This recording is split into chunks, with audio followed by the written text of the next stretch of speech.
Shalom, Bapak Ibu, Saudara-saudara yang dikasihi oleh Tuhan. Kembali lagi kita berjumpa dalam ibadah pada hari ini. Kita mau bersama-sama menaikkan ucapan syukur kita kepada Tuhan yang begitu setia dan sabar kepada kita. Di saat kita terjatuh, Dia selalu menolong kita. Di saat kita tersesat, Dia selalu mencari kita, menggenggam tangan kita, dan menuntun kita untuk kembali.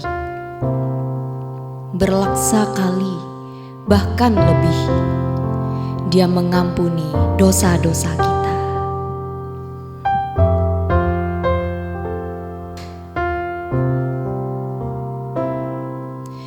Berlaksa kali bahkan lebih, Kau mengampuni diriku.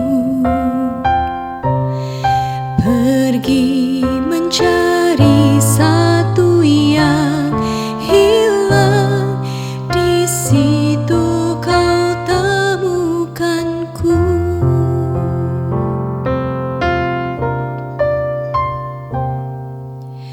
Berlaksa kali bahkan lebih, Kau mengampuni diriku.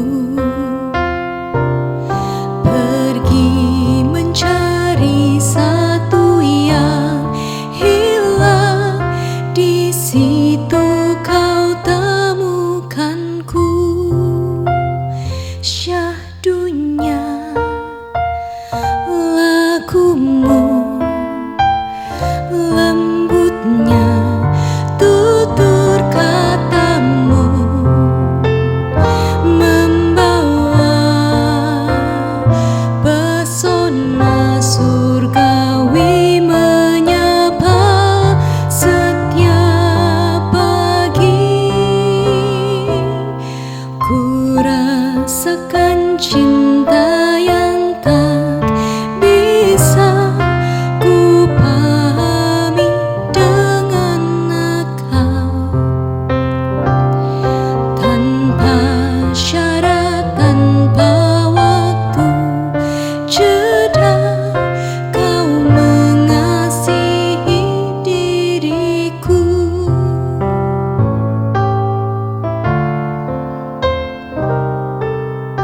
Mari dengan lebih menghayati berlaksa kali bahkan lebih. Berlaksa kali bahkan lebih, Kau mengampuni diriku.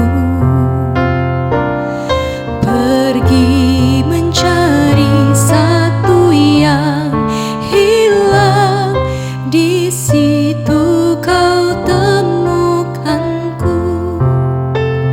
Syahdunya lagumu,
kepada kami ya Tuhan, yang tak dapat kami mengerti dengan akal.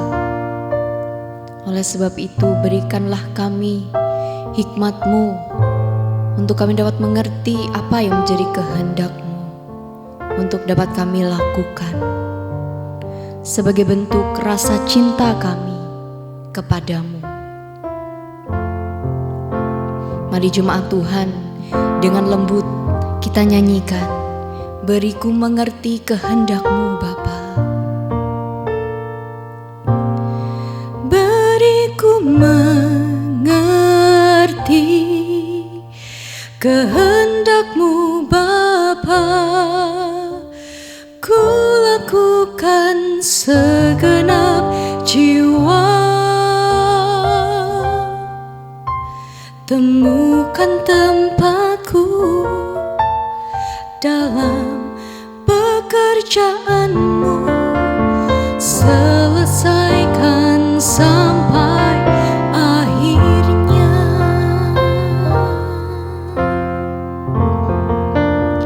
Mari dengan kesungguhan hati, tiada yang lebih kubutuhkan selain diriku berkenan kepada. Tiada yang lebih kubutuhkan,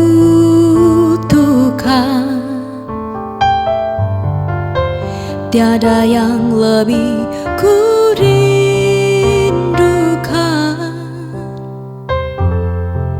selain diriku berkenan di hadapan-Mu Bapa. Seperti Yesus Putra Tunggal-Mu yang selalu berkenan padamu, melakukan kehendak Bapa, setia sampai sempurna. Beriku mengerti kehendak-Mu Bapa, ku lakukan segenap jiwa. Temukan tempatku dalam pekerjaan-Mu, selesaikan sampai akhirnya. Beriku mengerti kehendak-Mu Bapa, ku lakukan segenap jiwa. Temukan tempatku dalam pekerjaan-Mu, selesaikan sampai akhirnya. Temukan tempatku dalam pekerjaan-Mu, selesaikan sampai akhirnya.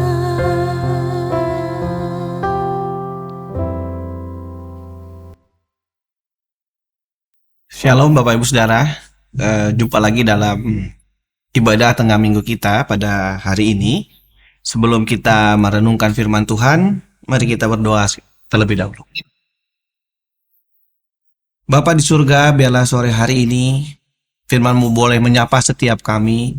Roh Kudus tolong kami untuk kami boleh mengerti kebenaran firman Tuhan. Kami serahkan waktu ini ke dalam tangan Tuhan. Di dalam nama Yesus kami berdoa. Amin.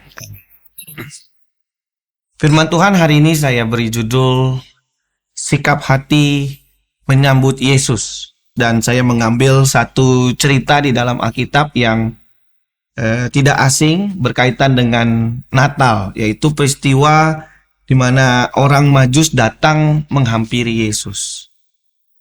Tentu cerita ini adalah cerita yang tidak asing, cerita yang sering muncul dalam kisah-kisah ketika kita merayakan Natal. Bahkan kisah orang Majus ini selalu ada di dalam acara Natal, drama-drama Natal.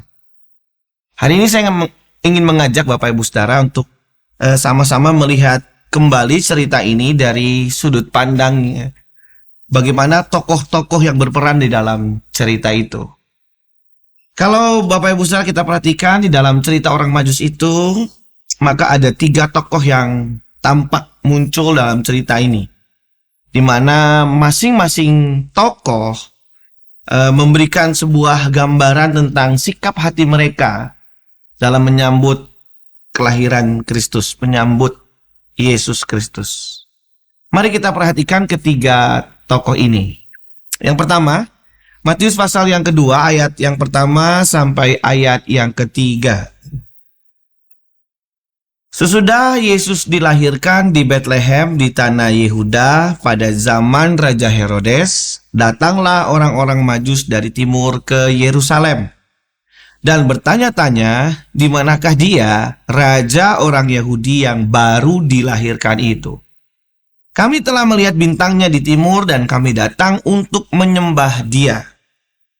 Ketika Raja Herodes mendengar hal itu, terkejutlah ia beserta seluruh Yerusalem. Bapak Ibu Saudara yang kasih dalam Tuhan, dalam pembacaan kita dikatakan bahwa Yesus lahir pada zaman Raja Herodes. Tokoh pertama yang kita akan lihat adalah tentang Raja Herodes. Ada beberapa hal menarik yang bisa kita ketahui sebagai informasi bahwa di dalam Alkitab Bapak Ibu Saudara Perjanjian Baru ada 3 orang Herodes. Yang pertama adalah Herodes Agripa I.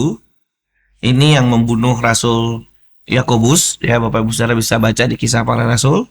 Lalu Herodes Agripa II, ini juga yang bertemu dengan Paulus.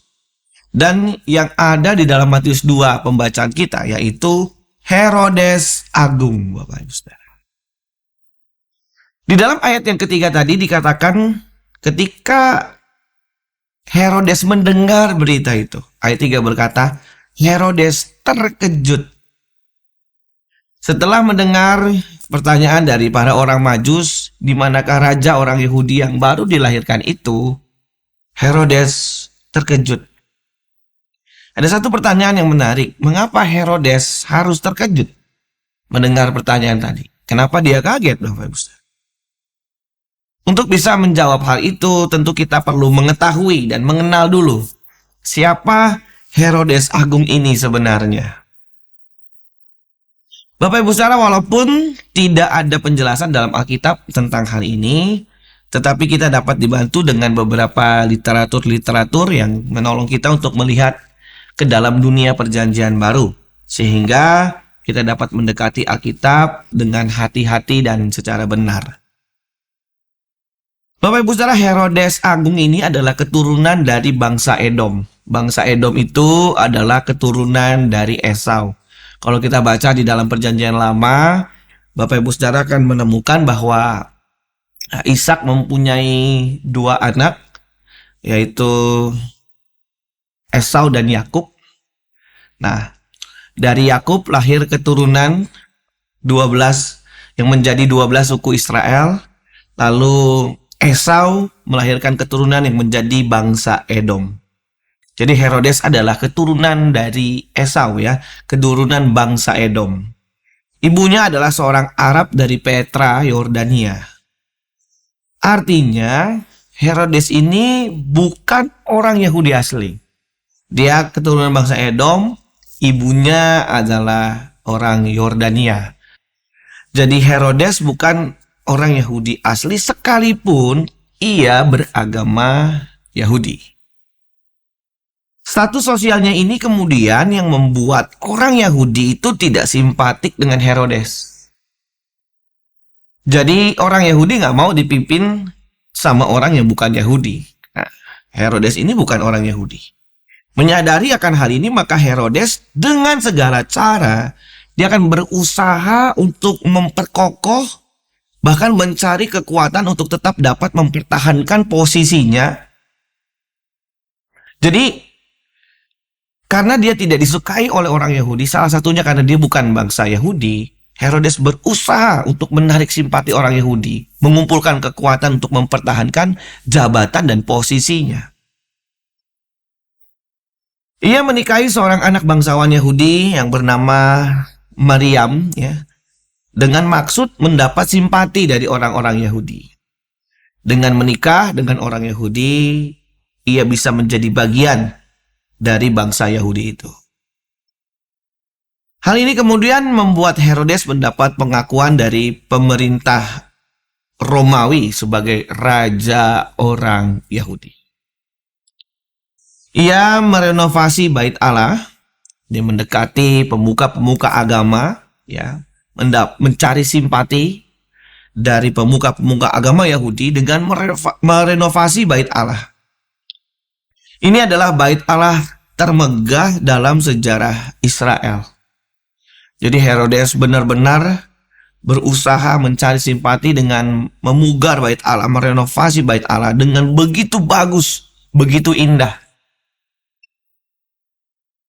Bapak Ibu Saudara, bahkan ada yang mengatakan dindingnya itu berlapis emas, sehingga konon ceritanya ketika Jenderal Titus menghancurkan bait Allah ini, sampai tiang-tiangnya pun diambil karena di dalamnya ada emasnya katanya.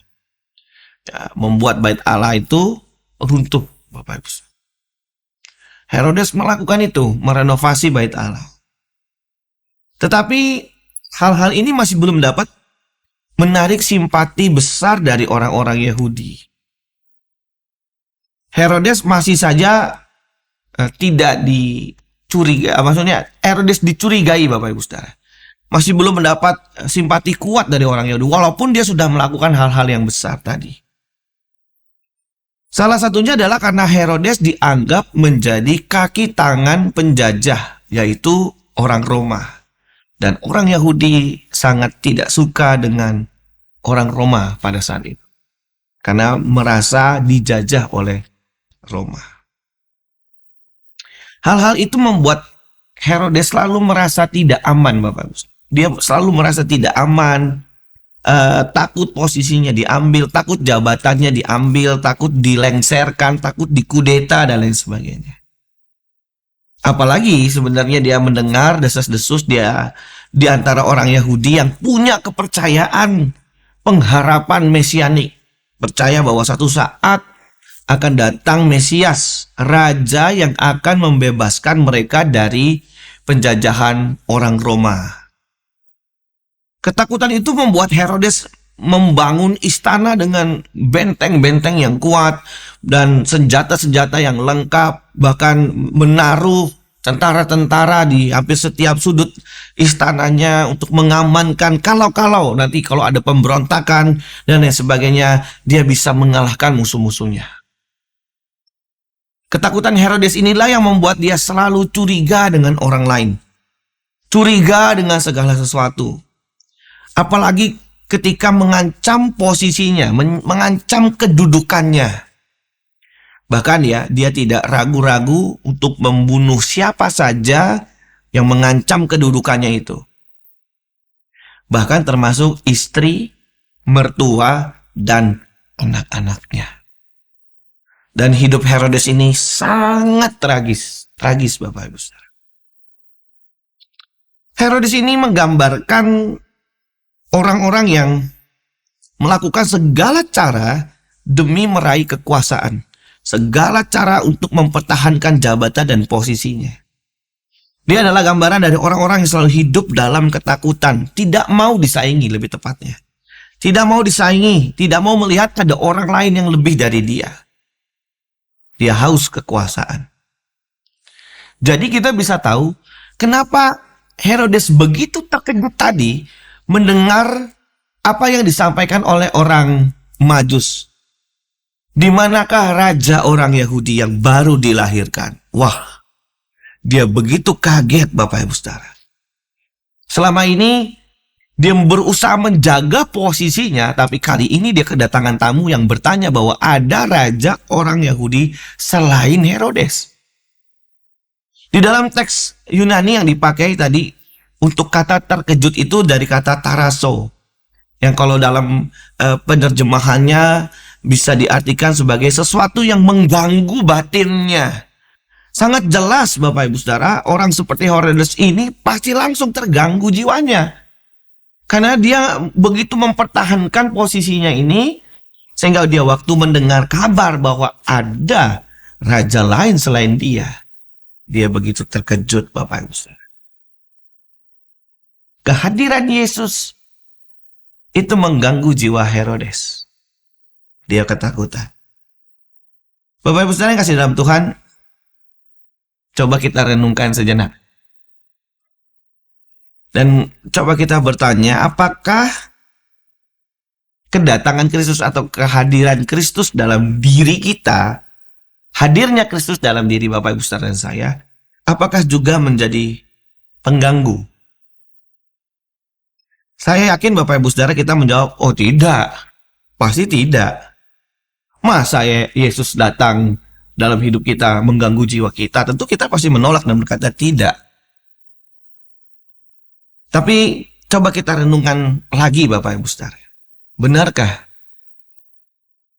Dengan satu perenungan, jika Kristus tidak mengganggu kita, mengapa kita tidak melakukan semua yang Dia perintahkan? Mengapa kita tidak sungguh-sungguh hidup dalam pertobatan kita dan meninggalkan semua dosa-dosa kita? Apakah perintah-perintahnya itu mengganggu hidup kita? Ketika Yesus berkata, jangan berzina. Apakah perintah ini mengganggu jiwa kita? Bukankah bisnis kita bisa rugi kalau kita mengikuti perintah Yesus agar tidak berbuat curang? Bagaimana kita bisa kaya jika kita tidak mencuri dan korupsi? Bukankah kesenangan kita untuk membicarakan orang lain, membuat fitnah, bahkan membunuh karakter orang lain lewat omongan kita? Ketika ada firman Tuhan yang berkata, jaga lidah. Bukankah semua perintah itu kemudian akhirnya mengganggu kenyamanan kita untuk berbuat dosa? Mari Bapak Ibu Saudara kita coba renungkan baik-baik. Apakah kehadiran Kristus dalam hidup kita kemudian menjadi mengganggu hidup kita? Jawabannya bisa iya kalau kita tetap masih ingin hidup dalam dosa. Sekali lagi kita renungkan Bapak Ibu Saudara. Apakah kehadiran Yesus mengganggu kita? Jika Yesus tidak mengganggu, kehadirannya tidak mengganggu hidup kita, maka kita berhenti berbuat dosa. Berhentilah kita berbuat dosa dan lakukanlah apa yang Yesus perintahkan. Mari kita sama-sama bertobat Bapak Ibu Saudara. Dan mulai berjuang untuk hidup di dalam kesucian dan kebenaran. Kita lanjutkan kepada tokoh yang kedua yang ada dalam cerita ini.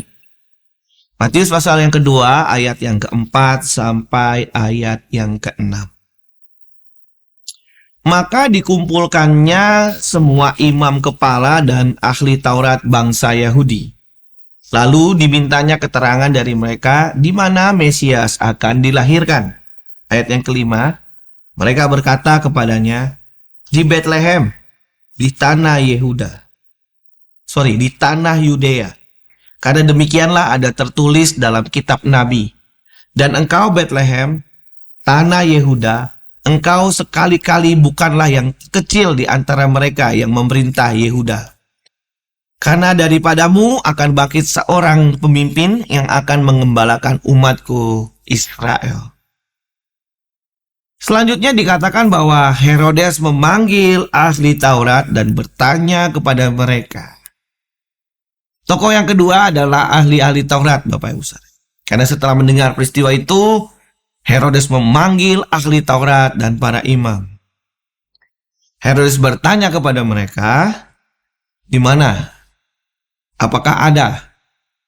Dan ahli Taurat itu berkata sesuai dengan nubuatan para nabi, maka Mesias, raja orang Yahudi, dilahirkan di kota Bethlehem. Bapak Ibu Saudara, ahli Taurat itu adalah orang-orang yang mengerti betul isi Taurat. Namanya juga ahli Taurat, Bapak Ibu Saudara. Dia adalah orang-orang yang mengerti isi hukum Taurat. Mereka menjadi pengajar-pengajar orang Yahudi, guru-guru agama Yahudi. Demikian juga imam-imam, Bapak Ibu Saudara. Imam-imam kepala, mereka adalah orang-orang yang dianggap pantas untuk memimpin peribadatan agama Yahudi. Tetapi Bapak Ibu Saudara, sayangnya kehadiran Yesus juga sesuatu yang tidak disukai oleh mereka. Mereka juga tidak menerima kehadiran Yesus, Bapak Ibu Saudara. Kalau kita baca dalam kitab Injil Sinoptik, Bapak Ibu Saudara akan berjumpa bagaimana ahli Taurat dan orang-orang Farisi, imam-imam kepala itu membenci Yesus. Bahkan endingnya mereka bersama-sama, Bapak Ibu Saudara, bersepakat, berkomplot ya, untuk menyalibkan Yesus. Mereka kalah pamor dengan Yesus karena orang banyak lebih suka dengan Yesus. Masyarakat lebih suka dengan Yesus ketimbang mereka. Mereka iri hati karena mereka jadi tidak terkenal lagi karena Yesus. Yang ujung-ujungnya adalah mereka kemudian menyalibkan Yesus, Bapak Ibu Saudara.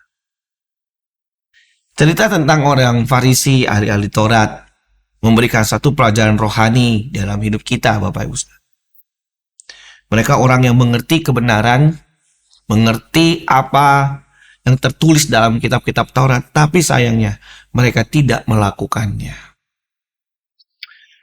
Rajin ibadah, banyak tahu kebenaran, bahkan bisa berdebat tentang Allah. Itu baik, Bapak Ibu Saudara.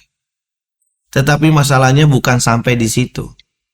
Apakah semua itu, semua yang kita tahu, yang kita lakukan, kebenaran yang kita paham itu mengubah hidup kita? Apakah kita melakukannya dan firman itu mengubah hidup kita? Pengetahuan tentang firman yang hanya sebatas isi dari otak saja, tetapi tidak tercermin dari perubahan hidup sehari-hari.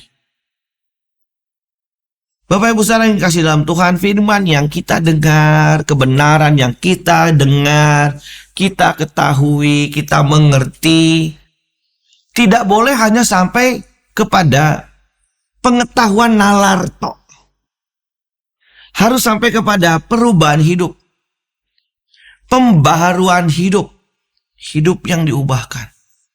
Kalau tidak, Bapak Ibu Saudara, kita hanya akan menghasilkan orang-orang yang memiliki jubah agamawi semata, merasa paling benar dan tidak melakukan kebenaran. Salah satu hal yang harus diwaspadai adalah jika kebenaran itu memang hanya sampai di pengetahuan.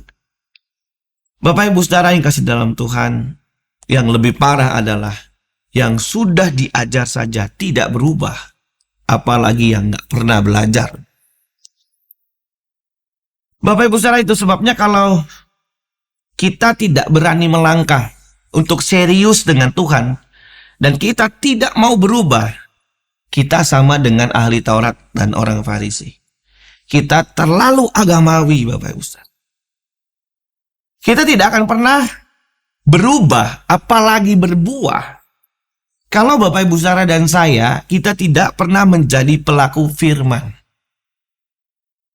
Dan seringkali pengalaman hidup yang kita alami, Bapak Ibu Saudara, pengalaman hidup yang kita alami bisa menjadi sarana yang paling baik untuk menerapkan kebenaran firman Tuhan. Artinya Bapak Ibu Saudara, setiap hari kita punya pilihan. Kita diperhadapkan dengan banyak hal dan pilihan untuk melakukan atau tidak kebenaran firman Tuhan. Setiap hari. Dari kita mulai bangun tidur sampai kita mau tidur lagi, Bapak Ibu Saudara. Kita selalu diperhadapkan dengan pilihan-pilihan untuk ini. Kalau begini, apa tindakan firman yang harus saya lakukan? Atau tidak? Saya mau lakukan firman Tuhan atau tidak. Dan ketika kita melakukan firman Tuhan itu, firman Tuhan akan mengajar dan mengubah, membentuk hidup kita. Itu sebabnya seringkali Tuhan izinkan kita mengalami berbagai peristiwa dalam kehidupan. Ada masa senang, ada masa susah. Semua itu terjadi Bapak Ibu Saudara sebagai sarana untuk menumbuhkan iman kita, tempat kita praktek semua firman itu. Kita tahu dan kita bisa mengerti. Selanjutnya Bapak Ibu Saudara, tokoh yang ketiga, ayat yang ke-6 sampai ayat yang ke-12. Lalu dengan diam-diam Herodes memanggil orang-orang Majus itu dan dengan teliti bertanya kepada mereka bila mana bintang itu nampak. Kemudian ia menyuruh mereka ke Betlehem, katanya. Pergi dan selidikilah dengan seksama hal-hal mengenai anak itu, dan segera sesudah kamu menemukan dia, kabarkanlah kepadaku supaya aku pun datang menyembah dia. Setelah mendengar kata-kata raja itu, berangkatlah mereka dan lihatlah bintang yang mereka lihat di timur itu mendahului mereka, sehingga tiba dan berhenti di atas tempat di mana anak itu berada. Ketika mereka melihat bintang itu, sangat bersukacitalah mereka. Maka masuklah mereka ke dalam rumah itu dan melihat anak itu bersama Maria, ibunya, lalu sujud menyembah dia. Mereka pun membuka tempat harta bendanya dan mempersembahkan persembahan kepadanya, yaitu emas, kemenyan, dan mur. Dan karena diperingatkan dalam mimpi supaya jangan kembali kepada Herodes, maka pulanglah mereka ke negerinya melalui jalan lain. Selanjutnya tokoh yang ketiga adalah orang Majus. Bapak Ibu Saudara, ada banyak pendapat tentang orang-orang Majus ini. Namun yang pasti mereka adalah orang yang datang dari jauh. Mereka adalah orang-orang terpelajar karena mereka mengerti tentang perbintangan. Mereka juga adalah bangsawan karena persembahan yang mereka bawa kepada Yesus itu persembahan yang mahal, Bapak Ibu. Emas, kemenyan, dan mur, barang-barang ini adalah barang-barang mahal zaman itu. Banyak ahli dalam Perjanjian Baru sepakat bahwa orang-orang Majus ini datang dari wilayah Babilonia. Bahkan beberapa ahli mencoba untuk memberikan sebuah perkiraan. Jarak yang ditempuh oleh orang Majus itu kira-kira 500 sampai 1000 km. Tapi ada juga yang mengatakan 800 sampai 1600 km. Dengan menggunakan hewan. Maka diperkirakan dapat menempuh waktu kurang lebih beberapa bulan melewati padang gurun. Jadi sangat jauh Bapak Ibu Saudara, dan sangat melelahkan. Terlepas dari status sosial orang Majus ini, mereka rela datang dari tempat yang jauh hanya untuk bertemu dengan Yesus dan sujud menyembah Dia. Melihat jalan yang harus dilewati oleh orang Majus, waktu yang harus ditempuh, jarak yang jauh, maka tentu ini dibutuhkan sebuah keinginan atau kerinduan yang kuat untuk datang mencari bertemu dengan Yesus Kristus. Ini perlu niat Bapak Ibu Saudara, ini perlu ketekunan, ini perlu kerinduan yang kuat untuk datang dan mencari Yesus. Pertanyaannya buat kita hari ini adalah sejauh mana Bapak Ibu Saudara memiliki niat dan kerinduan untuk mencari Tuhan hari-hari ini. Sejauh mana kita berjuang untuk menemukan Tuhan setiap hari. Konsistensi kita, harga yang harus kita bayar untuk mencari Tuhan Bapak Ibu Saudara. Sejauh mana? Bapak Ibu Saudara, ini adalah hal yang penting dalam hidup kita. Perjumpaan kita dengan Allah itu menghasilkan hidup yang diubahkan. Bapak Ibu Saudara-saudara, mari kita sama-sama berjuang, Bapak Ibu Saudara dan saya. Kita menumbuhkan gairah untuk mencari Tuhan, gairah untuk berjumpa dengan Tuhan, gairah untuk datang kepada Tuhan. Kita sama-sama berjuang untuk mengalahkan gairah dunia kita, keinginan daging kita, untuk kita bisa memiliki gairah ilahi, di mana kita punya kerinduan terus untuk datang dan bersekutu dengan Allah. Mencari Tuhan setiap hari, Bapak Ibu Saudara. Setiap pagi kita datang berdoa jam 5. Kita punya gairah untuk terus berdoa, mencari Tuhan, merenungkan firman Tuhan. Dalam ayat ke-10 tadi dikatakan bahwa mereka bersuka cita. Sukacita mereka adalah ketika mereka berjumpa dengan Yesus, berjumpa dengan Kristus. Kepuasan mereka adalah kepuasan di mana mereka berjumpa dengan Kristus. Kristus menjadi satu-satunya yang bisa memuaskan kehidupan batin mereka. Apa yang menjadi kepuasan batin kita, Bapak Ibu Saudara?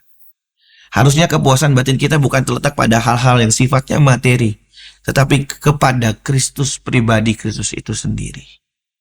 Bapak Ibu Saudara, kita jangan terlalu khawatir tentang hari ini apa yang kita miliki atau tidak, atau hal-hal yang bersifat materi. Tetapi khawatirlah jika Kristus tidak ada dalam hidup. Bapak Ibu saudara yang kasih dalam Tuhan, 3 tokoh tadi menggambarkan dan kepada kita bagaimana sikap kita menyambut Yesus. Doa saya biar kita seperti orang Majus yang dengan perjuangan dan harga yang mahal kita mencari Kristus dan menemukannya. Amin buat firman Tuhan. Mari kita berdoa. Bapa di surga, terima kasih buat firman Tuhan sore hari ini.